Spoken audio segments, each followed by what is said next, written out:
Hello friends, क्या आपने सोचा है कि ऑक्सीजन सिलेंडर एक्सप्लोड क्यों होते हैं? आपने कई बार न्यूज़ में पढ़ा होगा कि ऑक्सीजन सिलेंडर एक्सप्लोड हो गया, एक्सप्लोजन ऑफ ऑक्सीजन सिलेंडर्स।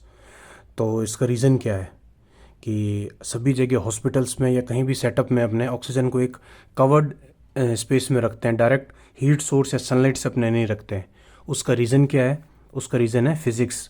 तो अपने आज एक टॉपिक की बात करें, वो है फिजिक्स इन एनेस्थीसिया, जो कि एक बोरिंग टॉपिक है, लेकिन आप अपने क्लिनिकल एप्लीकेशन के साथ में उस टॉपिक को पढ़ेंगे तो अपने को ये अच्छा समझ में भी आएगा और ये याद भी रहेगा। तो आज अपना टॉपिक है कि एक्सप्लोजन कैसे हुआ ऑक्सीजन में।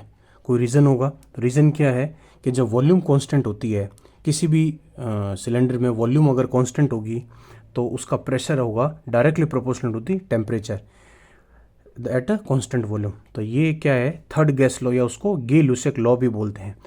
तो pressure of a gas at constant volume varies directly with Kelvin temperature, that's a unit. ठीक है, Gay Lussac law at constant volume. अगर आपका वॉल्यूम कांस्टेंट है तो प्रेशर होगा directly proportional to the temperature. तो जैसे दो सिलेंडर आपके रखे हुए हैं, ठीक है, उसमें एक में टेम्परेचर, अभी आपका सिलेंडर का टेम्परेचर 200 केल्विन है और एटमॉस्फेरिक प्रेशर उसका 1 है। तो जैसे ही आपने उसका टेम्परेचर बढ़ाया तो उसका प्रेशर भी बढ़ेगा। तो रिजल्ट क्या होगा? एक्सप्लोजन में। तो आई बात समझ में? एक छोटा टॉपिक है ये। तो वॉल्यूम कांस्टेंट होने रहने पर pressure directly proportional to temperature. इसी तरह एनेस्थीसिया में लगभग 12 लॉज हैं, अपने को सभी को याद रखने होते हैं। आपके फाइनल एग्जाम्स में या यूजी में भी पूछते हैं और ये इसके क्वेश्चंस आते हैं। तो क्लिनिकल एप्लीकेशन अगर आपका सेटअप होगा तब भी काम आएगा। तो इसको याद रखने का तरीका गे-लुसेक लॉ और क्लिनिकल एप्लीकेशन के करके अपने याद रखेंगे तो याद आपको रहेगा। तो आई होप आपको ये वीडियो पसंद आया होगा।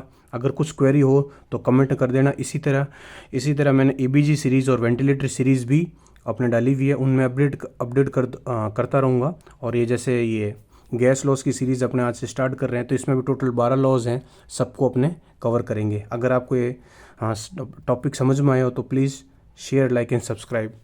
Thank you.